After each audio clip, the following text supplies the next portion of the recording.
Welcome to Impact Leadership 365, where we dive into stories of extraordinary leaders who are shaping lives, communities, and the future. Today's episode, Vision Beyond the Game, is a journey into faith, family, and basketball with a visionary leader who's inspiring young minds both on and off the court. Our guest today is none other than O'Brian Calahan, a native of Jonesboro, Louisiana, whose life story is a testament to resiliency, purpose, and a divine calling. As the founder of Only Basketball Elite, O'Brian combines top-tier basketball skills training with the timeless principles of God's Word, mentoring young people to be leaders not just in sports but in life. He's a proud husband to Brittany Calahan and devoted father to two, living out his faith every day as a role model to his family and his community. A man of many talents, O'Brian is also a holder of 3 degrees, including a bachelor's in business management. His basketball resume is just as impressive, with highlights like playing Division I basketball at Alcorn State, being a 2003 East vs. West LHSAA All-Star, and competing alongside NBA legends like Nick Young, Paul Millsap, and even the late Kobe Bryant. But O'Brien's vision goes far beyond basketball. Through Only Basketball Elite, his nonprofit, the Forever Young Foundation, he's changing lives by mentoring young men, organizing impactful charity events, and proving that it's never too late to follow your passion. Today, we'll explore the driving force behind O'Brien's faith, his journey through the highs and challenges of life in basketball, and his bold vision for creating a legacy that's truly bigger than the game. Get ready for an inspiring conversation with a leader who's shaping the future one life at a time. Thank you for being here, man.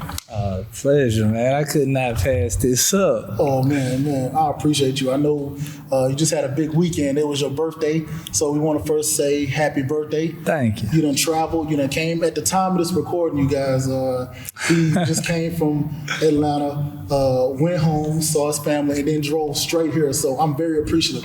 So from me and the Impact Leadership 365 team, we ain't got a whole big budget. Oh, no, he did. We got something to help you on the journey, man. Come on. Something to help you on the journey. Man, God is good, boy. Look at, hey, I'm telling you, listen, y'all on y'all way. You definitely on your way. Hey, it's heavy too. Y'all can't see it, but it's heavy, real heavy. Yeah, we appreciate it. We just want just something to help you, because even at this time right now, I know you're getting ready to head over to Dallas. So we want you to be safe, man. We wanted to get you here and just have a conversation with you. Because I don't know, I can tell you that your life has impacted mine just by your example. But I want to get kind of into the roots of kind of where you started, man. Jonesboro. Come on, man. Come on. Playing basketball. Come on. The mentorship. I met you, you were big brother status already. But kind of tell us, where did it start for you? When did you knew you were in love with the game of basketball? Oh man, I tell a lot of people whenever I travel, and they say like, man, how long you been training? I mean, how long you been developing? I have to tell them like, man, I've been over 32 years, and at the time they like, what? So you started like 8, like real talk on Wilson Street. My mom, she was working these jobs, and she would allow me save up her money so I can go to camp. And then once I come from camp, playing along the other kids and the things that I was taught at camp. So if me and you on a team and you shooting the ball behind your neck, I'm like, oh, wait, Scott, you know what I'm saying? And that was the developmental part that I didn't even know at the time. So I was at 8 on Wilson Street in the projects, as they say, Wow. Did you already kind of have the ear of everybody around you? Did they already kind of see you as like, as a mentor, as somebody they can listen to? Or, was it kind of, you had to kind of prove yourself? It wasn't so much proving myself, but, as a leader, you should lead by example anyway. Right. So when you're the one that's staying on the court, staying at the park the longest, getting up early, always having the basketball, they kind of gravitated towards you. And the guys in the community, the people that they call bad, they was encouraging. That's why I love those type of people. Everybody thinking if you're from this side of town, you're a bad guy, you do these things. But they were actually like, look, you gonna make it. Stay on this court.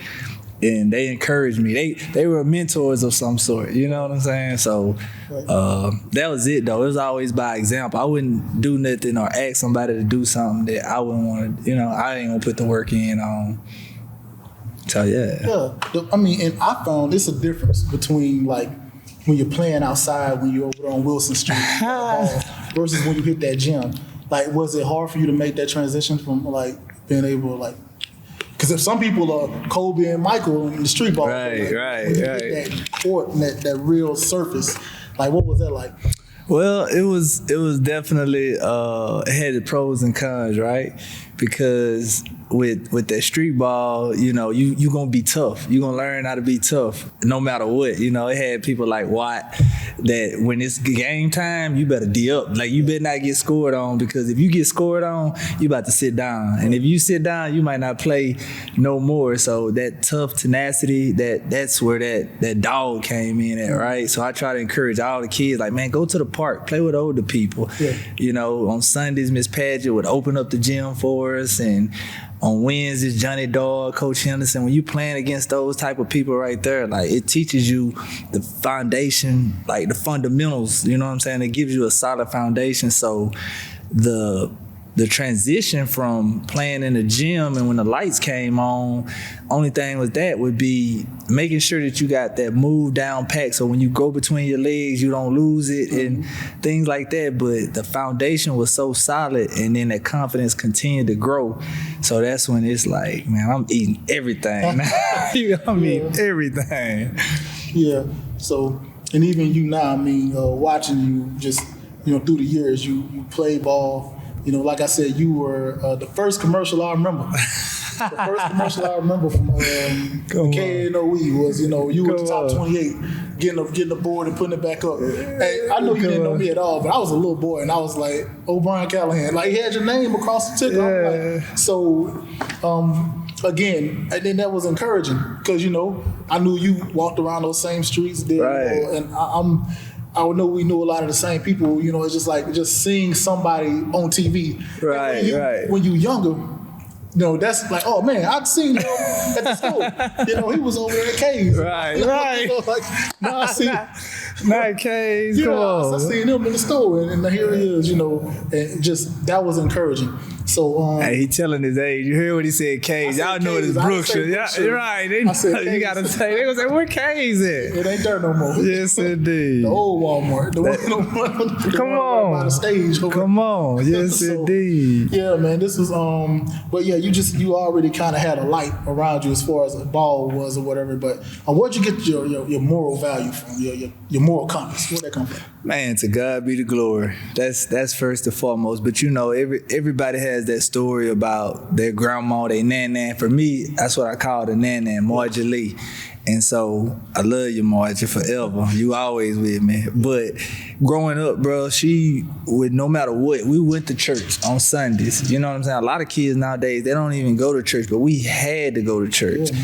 And our church was at Sweet Home, and so walking from Wilson Street to Sweet Home in the morning time, and I'm nagging like, why I gotta go to church, man? Like, why? You know, it was, but I was in there, brother. Like, I was in there, man. I'm talking Bible study.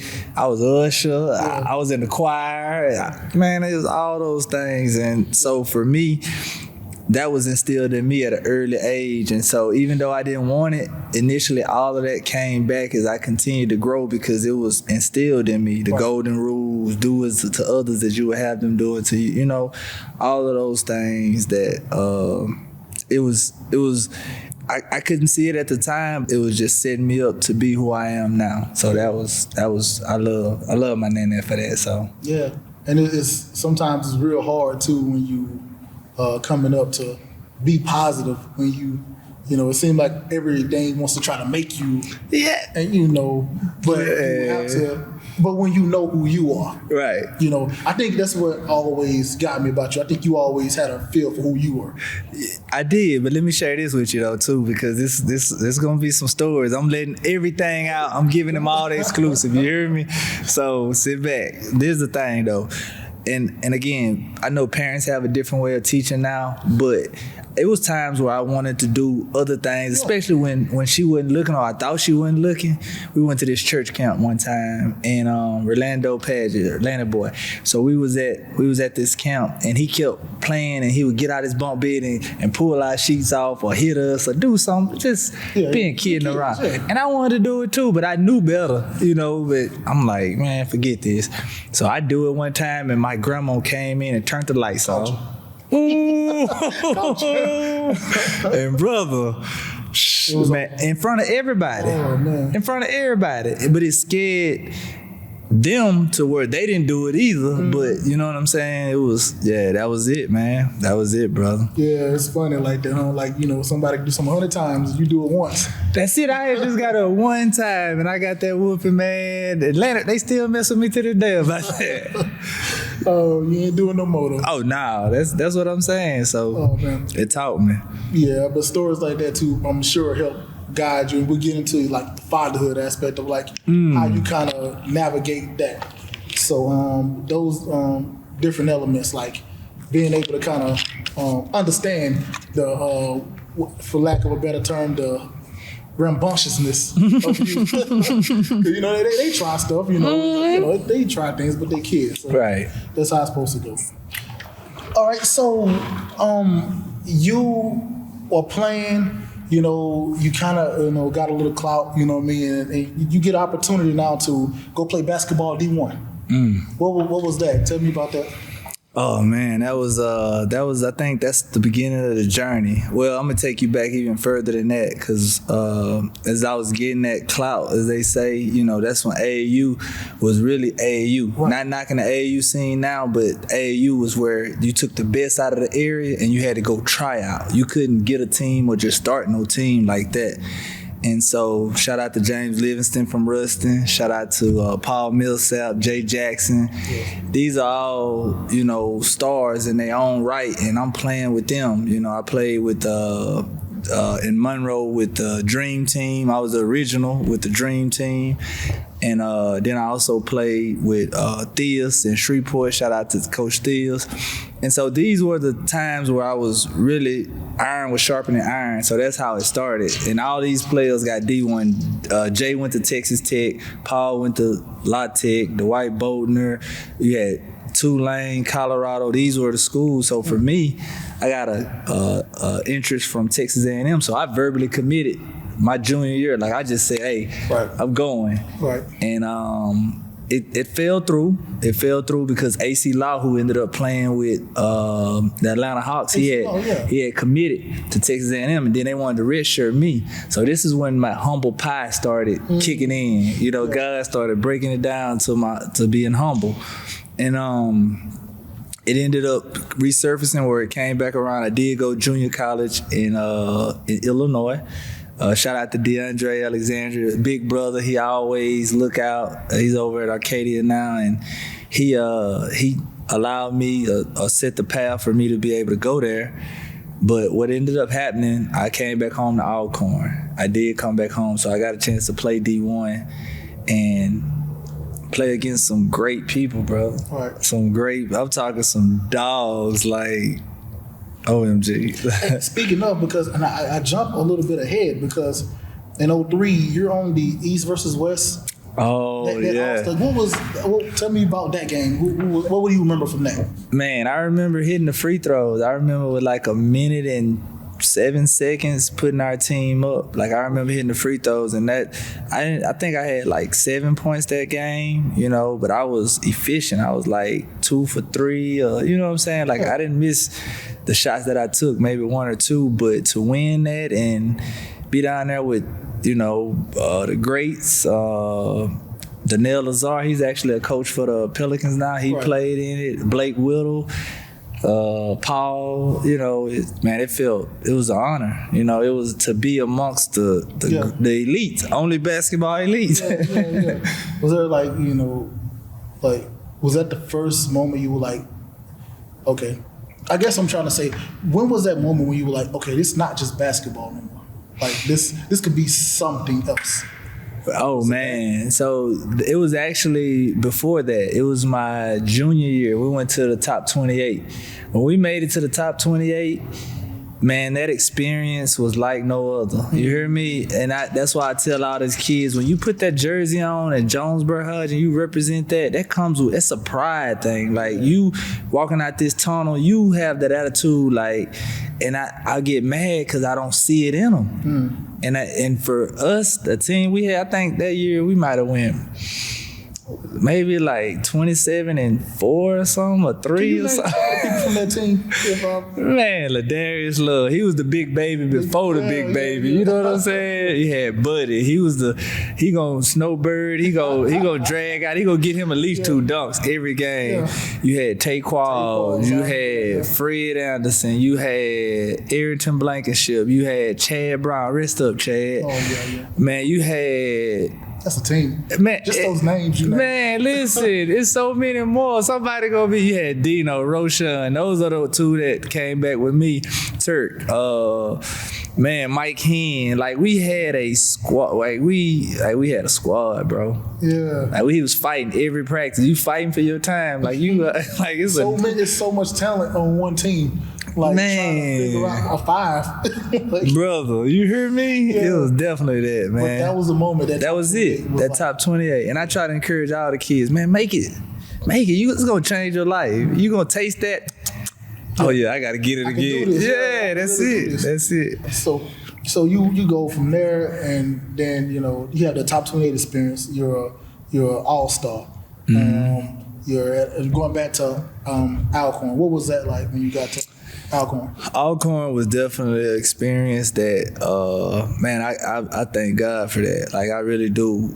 Shout out to Coach West. But I met another group of brothers out there. Only problem, or the only thing I would say about Alcorn that kind of hurt me, and I don't even call it a hurt, but I know now that it was a part of the journey.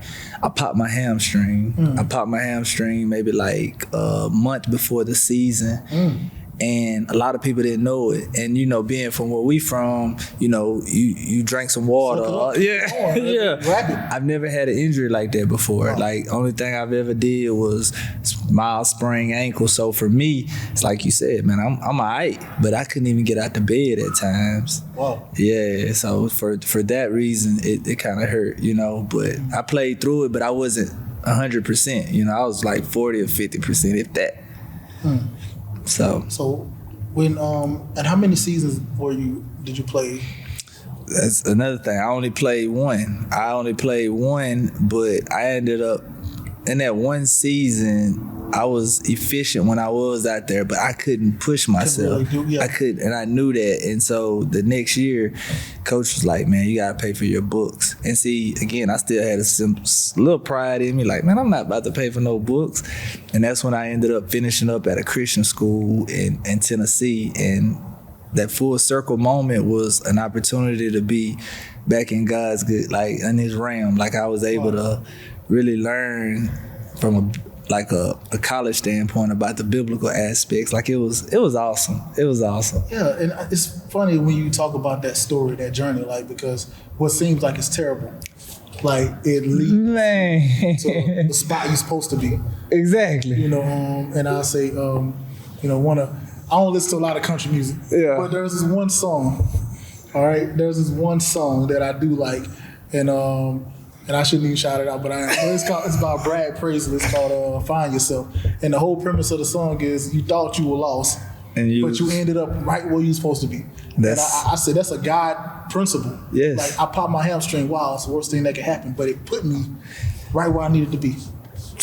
Boy, do I need to pass out some? It's offering time. Is it offering yet? You know what I'm saying? It happens that way because if you, even me finding like this place, like working with Boys and Girls Club and doing some of the things I've done, it's like I didn't see this. Right. It kind of just happened. Like some way I found myself in that spot, and I wasn't looking for it. I'm not looking for anything per se. It's just like you find yourself where you're supposed to be. And was that maybe the Tennessee Christian school experience? Yep. That's it, man. So now, you have the experience and, we got to get into this. You got the hoodie on right now. Shout out. Matter of fact, right now, across the screen, you're probably seeing, what's the website? OnlyBasketballElite.com. OnlyBasketballElite.com. OnlyBasketballElite.com. Make sure you go. That's it. So where did it come from? Where did this idea come from? Oh, man, that's a good question, but I got an even better answer. Like, It came from all the experiences, everything that was bundled in my life, and it was spearheaded by God. Because again, for it to be only basketball elite, all the opportunities that I had gathered throughout the years, all the coaches that I had experienced, the All-Stars, the AAUs, the college experience, like it was all elite.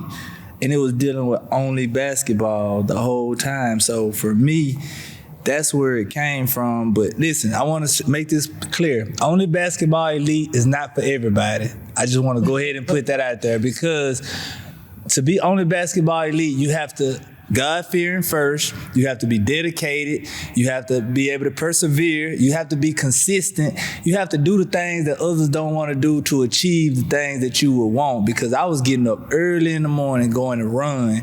And that's why when I was, some people call it cocky, but this was before the Mamba. This was before Kobe. Like I was putting that work in and shooting those shots. So when the tip-off come, I'm going to be the first to take the shot. Right. I'm going to see what's up. Like, and so I tell kids now that anybody can wear Nike, anybody can wear those name brands, but I don't even want you to purchase it if you don't carry those morals and that, like, that's the character that has to be in it. That's why these are the character hoodies. I call them the character hoodies, because these are signature, man. Like, this is for those.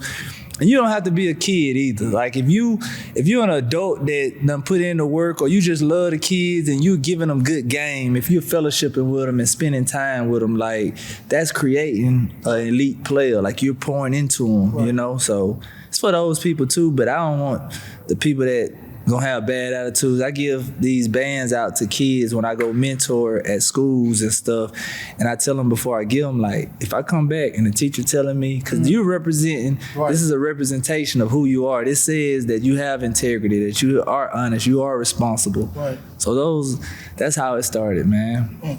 And in research, is it true that you had this idea while you were working offshore? I did. See, it really kind of led. So I'm an engineer by trade, right? API 510, 5.7. But what happened was I came home and I got a little boy, and I was waiting for him. I had put him in a league, basketball league, and I wanted to make sure that he didn't have a coach that didn't know how to coach, that showed him, you know. And I actually shout out to Ed, like my guy, he and Gonzalez, Coach Smoke too as well. But I just wanted to make sure that my son was good. And he was running late, and so I was organizing the kids and stuff like that. And the parents, before I knew it, bro, they just surrounded me. It was like talking, and I'm hearing whispers. And I'm just organizing the kids, making them do certain drills and things. And he was like, you coach? I'm like, nah. It's like, I'm just home offshore. Like, and then she was like, well, look, can you teach my grandson to this? I'm like, I mean, I guess, but she was like, I guess, she gave me a number, and I'm like, whoa. For just to do this? Yeah. Because I was doing it for free behind my nonprofit, behind coming up to Jonesboro and training kids, everybody, uncle, Mm-hmm. So I would, but now I'm like, I can get paid for this? So offshore it hit me. Your gift will make room for you. Proverbs 18:6, talk that talk, man. That's the principle he's talking about. Your gift will make room for you. Find something you're good at. He was doing it for free, and then, you do it well enough, you do it with commitment, you do it with excellence, you get paid for it. Facts. All facts, man. So you were working offshore, and that was the first, like, oh man, okay, I just made some money doing something I love. Yeah. That I didn't even know that I can get. I didn't really know I can get paid for it, but once I started, I'm a fan. I'm a big fan. Like anything I do, I want to be the best at it, and so I started researching. And I researched Phil Handy. That's how the Kobe, right. Phil was Kobe's trainer. He's LeBron trainer, Kyrie trainer. Anybody that's good or great that's been in the league, he behind him. He's touched them or he's influenced them some kind of way. And so I started studying him, and it's crazy. That's crazy. So who are some of these people? Because you just came back from Atlanta. Yeah. Like, so give me some more of those. Like, who are those people you've been around? What have you been able to do since you started basketball league? All right. So, yeah, first I want to shout out Dooley. Effect Fitness. Go look that up if you hadn't. But he's influenced me a lot because I've watched him and able to grow. And again, we're gonna make sure he come and get on the show. Okay. We got to get him. I'm gonna do that for you. Okay. But man, it's been so many. I'm gonna just, of course, Paul. Like, I want to shout out Paul Millsap. Everybody know Paul, but to know Paul is to love Paul, man. Paul would call me, like, hey, we need to work out. And kids, when you have a friend like that who pushes and encourages you to work out, don't go do it. Because now Paul, so many $1 million later, you know what I'm saying? And he just stuck with it. I would get into it with people and they would talk about, man, he overrated. What? Yeah. He go to work. I've seen him. Yeah, I saw it. I know the amount of work, but the Kyrie's, Kyrie, shout out to Kyrie, man. He gives shoes out, working the Sweat 94, Derek Fisher, Jay Clark, he's at UCLA now. Juju Watson, working around her with her. KK Arnold, shout out KK. I'm waiting for you to wear the hoodie, KK. You too, Juju. Man, all the greats, bro. Teresa Witherspoon. I hope I ain't missing nobody. If I missed you, I promise you, I got you next time. I promise you. Yeah. So, and I think it's the most amazing thing. You said it. You laid like a gauntlet down. Like, you can't just wear this. Like, you can't just be only basketball elite. But you're looking at character. Who this person is, and making sure that they're not embarrassing on the brand or the mission behind OBE. Fair, yeah. So facts. And you've been able to work with some amazing people. So give us that one story since you've been doing this where it's just like, oh man, this is really changing things for some people. Oh man. So shout out to Hoop Fest. If anything with Hoop Fest, if you're available, go to it. Hoop Fest is an organization that brings basketball to Louisiana. I'm a big Louisiana forever. Louisiana. That's how, I don't care where I'm at. I'm always representing L's up, all that good stuff. So I was at Hoop Fest event and I saw some kids with the shorts on, and I saw some kids encouraging other kids with the band on. And to me, when I saw that, I was like, wow, it's really making a difference.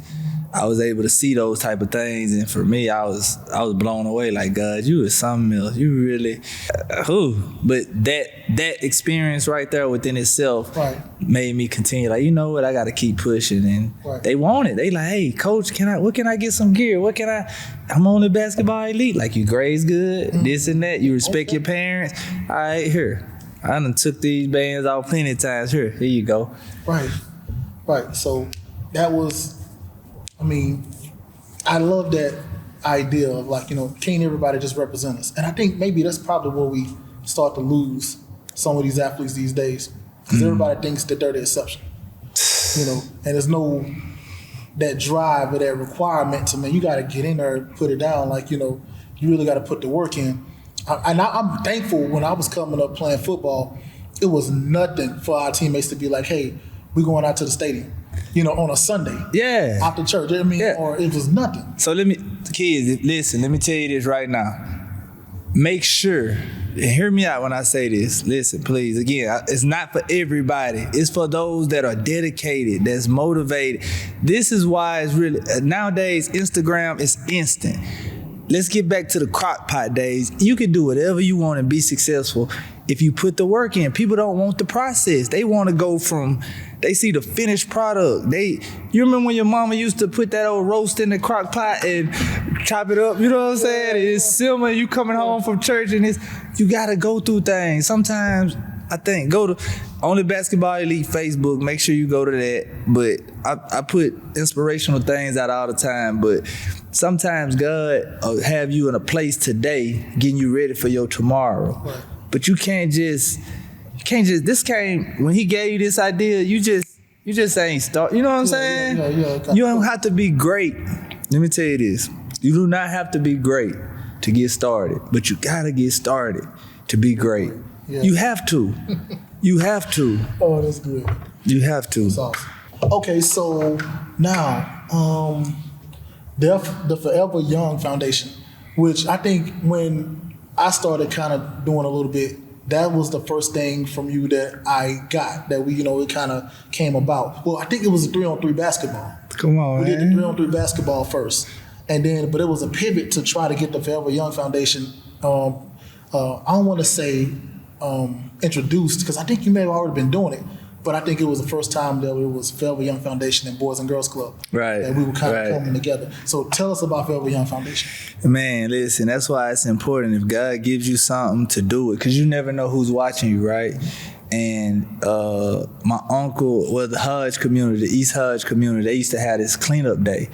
And so when you clean up the neighborhood, which is community pride, you get your hand marked. Everybody gets your hand marked. So at the end of the day, after the community is clean, you go to the park, you eat hot dogs. If you got that on your hand, you can eat, Excuse me. So what it was, me and Paul, we used to talk like when we go to the NBA, I'm gonna do this, I'm gonna do that, and that was one of my things. It was just placed on my heart. Like I want to be able to bring something back to the community for those kids who can't go to Hamels Park. That's before y'all time. That's old school, or the Six Flags or something like that. Bring it back to them. And God allowed me to, like I said, get those degrees. I was working corporate, and that's when I came back and I just started. I didn't, at the time, it wasn't the Forever Young. It only became that after Miss Barnes, rest in peace, Miss Barnes. Yeah, that's my lady. You used to go crash on her couch out the practice. Yeah, that's my lady, man. So her and Adrian White encouraged me to, they was like, you spending your own money? I'm like, yeah. It's like, no, go ahead and get a 501c3. So I started researching it. And after researching it, I went ahead and did it. I had a good friend of mine in Baton Rouge, Sean Bridgewater, who was dealing with Savitri, she's like a national bookseller now. Mm. But she was young at the time. She set everybody nonprofits up, and she helped set mine up. And my wife tightened it up years later, but the mission has still been the same. I want to inspire kids to dream, believe, and pursue. Because a lot of us don't have exposure. Like if this is the only thing a kid sees, then how is he gonna believe that he could do something else? Because I dreamt it, but then when I get up, I just see this, And so I just wanted to encourage them, and I love doing it, man. I love to see a kid smile, and like you tell these stories, bro, but you know how many kids that came up to me that I didn't even remember. They was like, man, you remember you fed me and this and that, and I just be like, God, that's you. Yeah. To God get the Right. And you used to do the banquet. The gala. Yeah. So where did that idea come from? Like, was it? Well, no. I see. All right. So once I graduated, I moved to Atlanta. My god sister, she had exposed me. So that's why exposure is key, brother. Absolutely.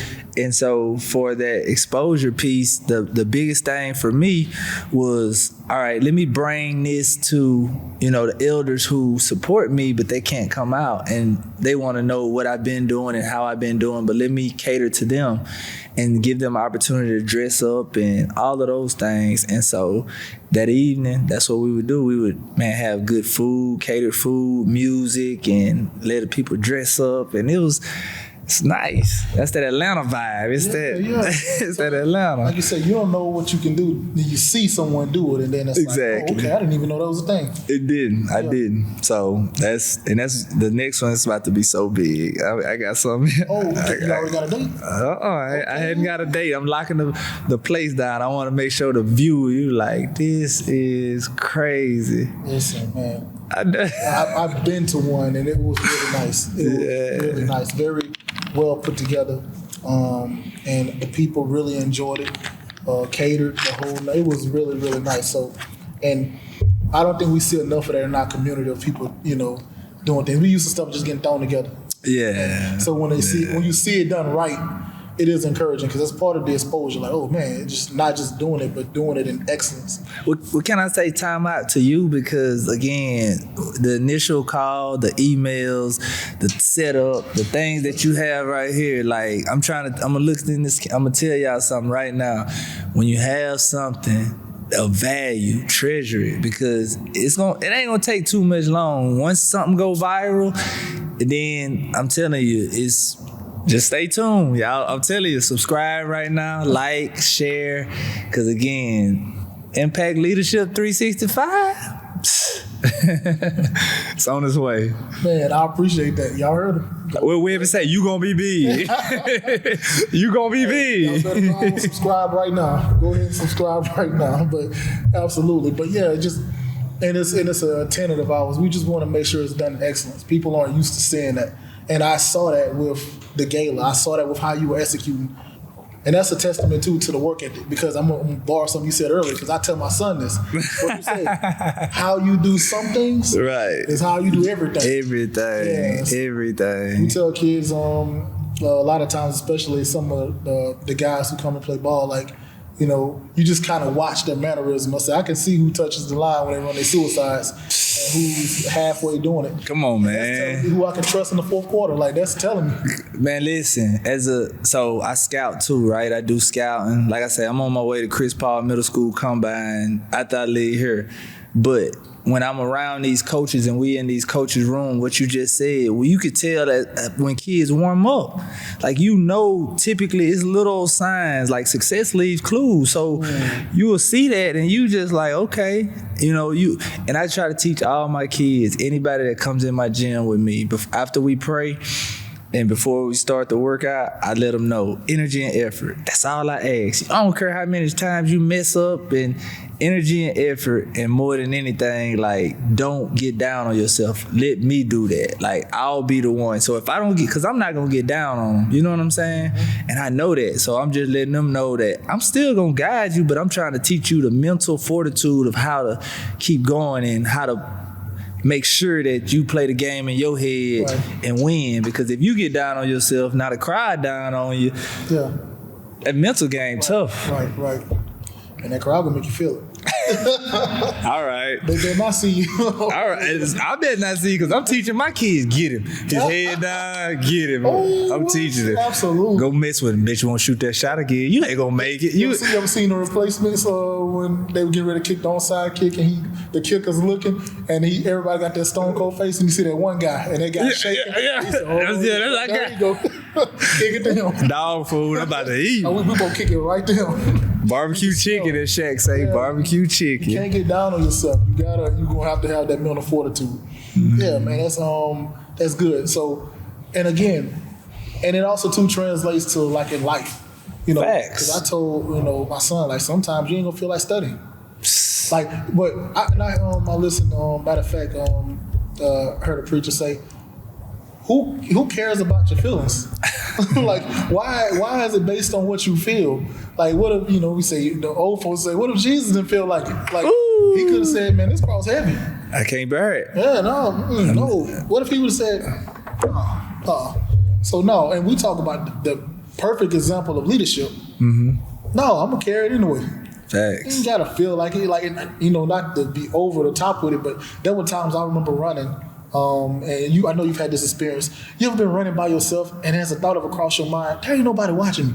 Like, if I want to stop, ain't nobody here to say nothing. Like, I could literally, but then that other thought kick in, like, but you stopped. That's what makes you only basketball elite. That's what makes you only, you ain't got to play ball like that, but that mental, that's what makes you only basketball elite, bro. Yeah. That's why it's there. All right, so, you had an experience that I think you were mentioning about Kobe. Like, what was that? Tell me, what was it with you and Mama? The craziest thing, right? I told you about my hamstring when I popped it. Mm-hmm. So the coach was willing to, like, hey, you can sit out. You can get a medical rest shirt. And I was like, I don't know what that is. I really didn't care. I wanted to play because our schedule as an HBCU, they go play the Florida States. They go play the New Mexico States. They go play USC, and at the time USC had Ryan Francis, which is a legend in Baton Rouge, right? He's a legend in Baton Rouge, but he got killed coming home to see his mom. But he played with Swaggy P, Nick Young, so they were on the team, and we was out in LA. We had to play them. And when we were playing them, I had this friend from Huntsville named Carl. He's a big Kobe fan. So he's hollering, man, there go Kobe. So we in LA every time, like, he like, man, quit playing. Like, I seen him though. And so we were getting off at our hotel and he was like, man, there go Kobe. You cried wolf enough, bro. We ain't falling for that. Yeah. Come on. Man, Kobe was walking through that Jordan walk. And he threw his deuces up. And I'm like, that is Kobe. That's Kobe. He knew. I was like, this is crazy. And full circle, like, now I go out to LA, rest in peace, Kobe. But when I go out to LA and work with Phil, it's actually that same gym that I go to and work with. Yeah. That's where he was on his way when he died. Oh, wow. Yeah, so, and I've showed it on my YouTube, like, behind the scenes, where, like, I had a whole tour. Like, I toured the whole facility, like, showing you where the people were at, the actual, where they were waiting for Kobe, and they gathered in call it the war room. But, yeah, man. So I didn't never get a chance to meet him, but I listened to Phil tell stories about him and all of that. And that's an experience, man. That's an experience. So Phil, and that was Phil Handy, yeah, man. And Phil worked with Kobe. Yes, indeed. He yes, man, yes. So, like, in that connection, did you ever, like, hearing the day and it's like you connected with, like, a story you told, like, oh man, okay. Man, yeah. I mean, it's just about the dedication. People get Kobe confused. I mean, and you gotta respect him for that type of tenacity that he had, like that Mamba mentality. But I had that before I knew about Mamba mentality. And so the same story that he tells about Kobe, like, he asked Kobe one time, like, why are you such a Kobe, right? Yeah. And he's like, you want to really know, Phil? And he told him how you got NBA players that can only come in 5 minutes before practice and leave exactly when it's over. And this is your life. This is what you get paid for. Like, dedicate the game, And so that was Kobe, and that's how I felt. Like, so a lot of that, man, the stories that he tells are off the chain. And he still pays tribute. We still do the Sweat 94.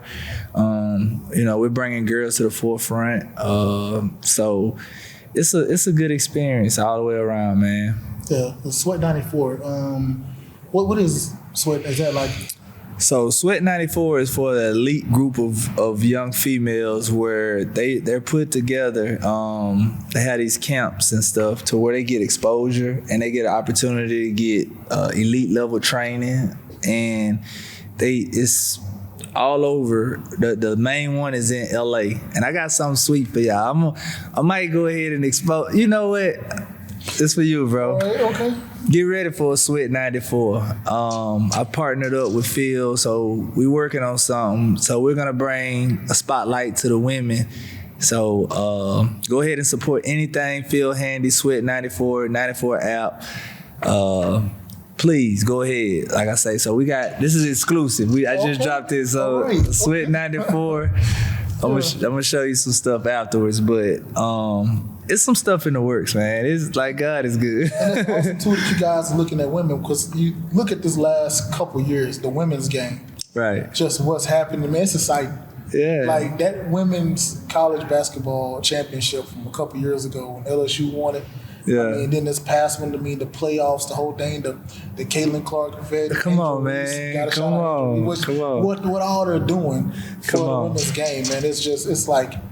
It's really exciting to see. And I remember having a conversation. Someone was like, but the women, and this is literally right before all this happened. They were like, well, the women deserve more. The women deserve this and that. And it's like, well, these associations look at what drives ticket sales. Right. So you have to drive those sales if you want to be equal. I mean, because this is a capitalistic society. Right. And then all of a sudden, then it's like it happens. The women become what everybody's talking about. So watch this. I'm gonna give y'all again. I'm giving all exclusive right here, my man. Listen, if you not subscribed to Impact Leadership 365, you missing out. But we're gonna shout out Jaliana Guy from Iowa. She's a freshman now. Okay. Remember, I said it right here. Remember that Jaliana Guy. Anaya Parker. She's she's 8th grade, but she go to Monteverde right now. No, 9th grade. She's 9th grade now. I get them when they really, really young. Yeah. Brianna Crittenton, she's in Colorado. Brooklyn Charlo. Man, I'm telling you, when you see these girls, watch. The Caitlin Clarks, shout out to Juju and KK too. I love Juju and KK Arnold from Connecticut. That's what KK Arnold and Juju, USC, if y'all been under a rock.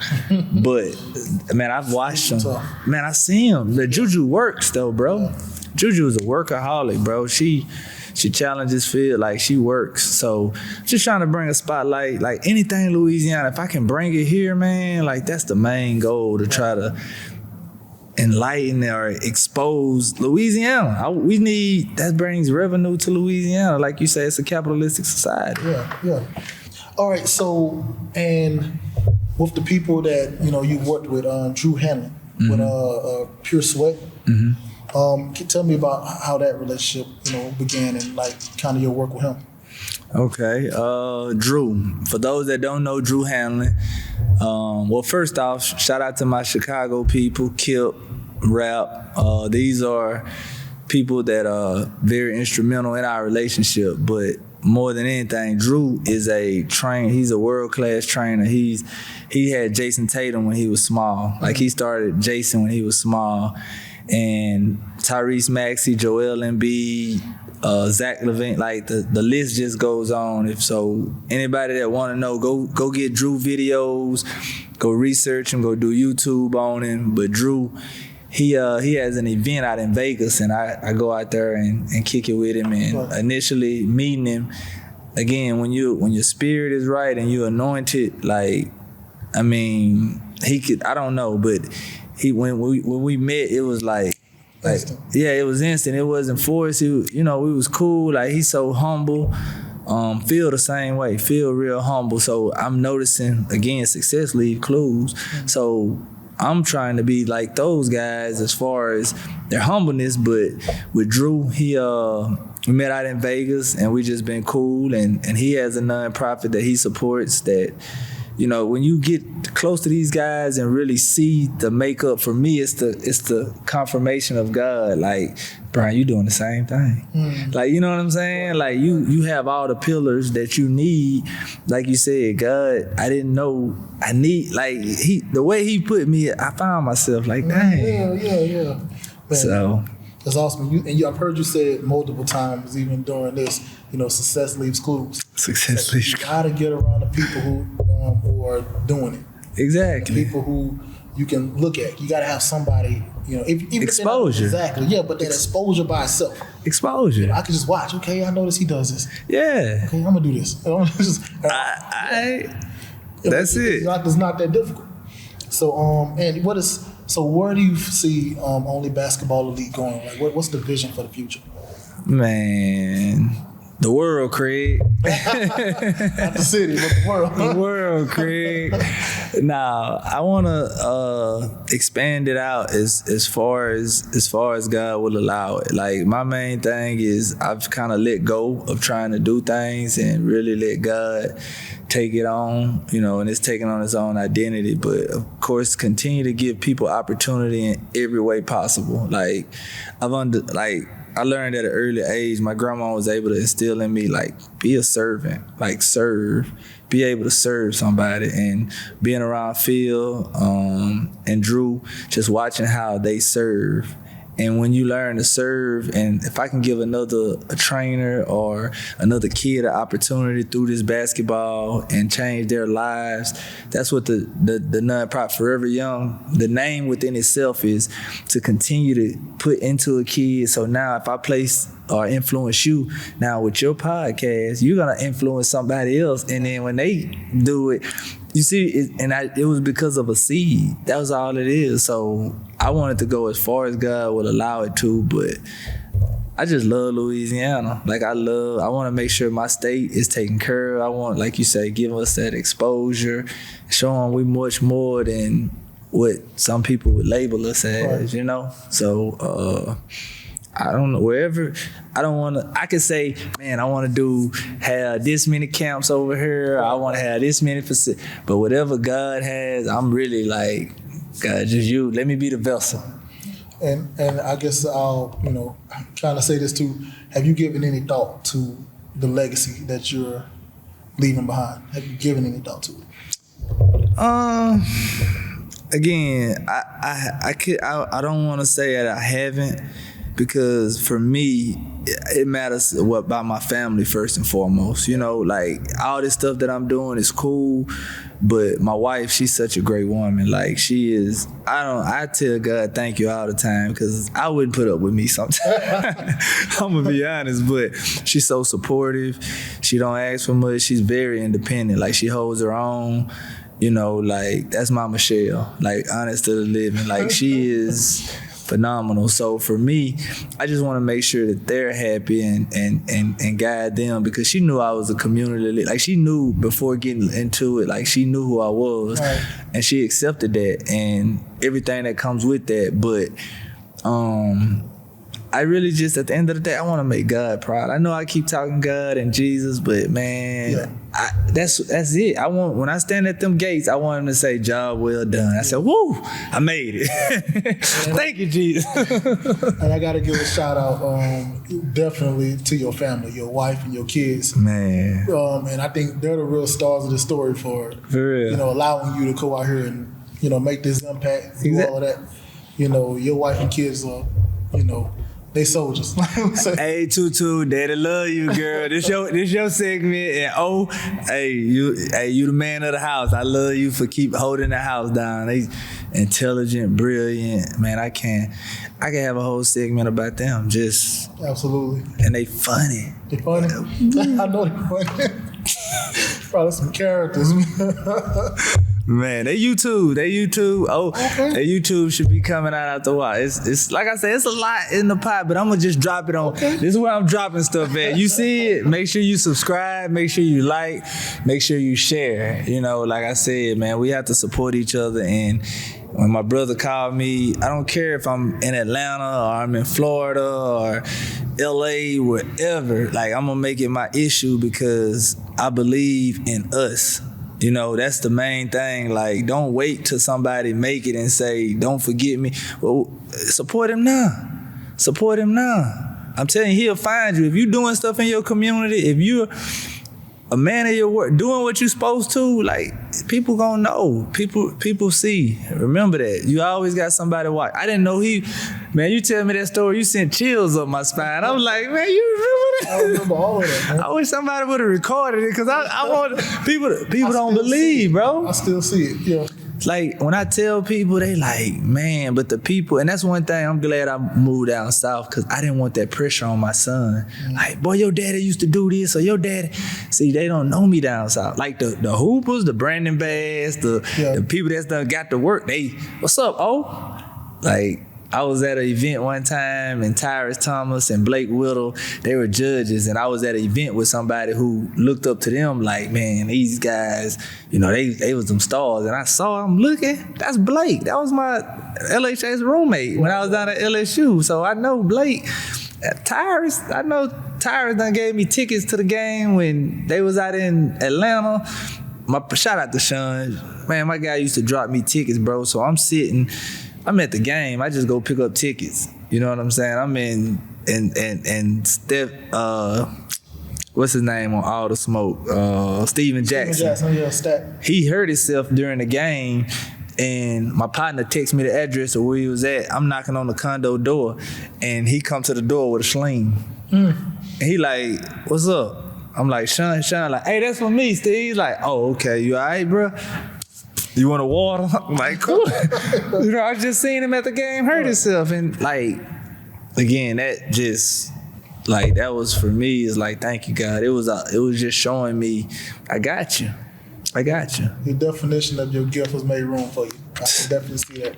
And also too, you've been being the man that you are, you know what I mean, and the virtues that you carry, it's not surprising when you see people like yourself do well, you know. I think we think there's only one way to be successful, you know, and, you know, you show us, you know, you've shown, and the reason why you're here is because you've shown that leadership can take many forms, even when it seemed like the worst thing that happened is, you know, the hamstring.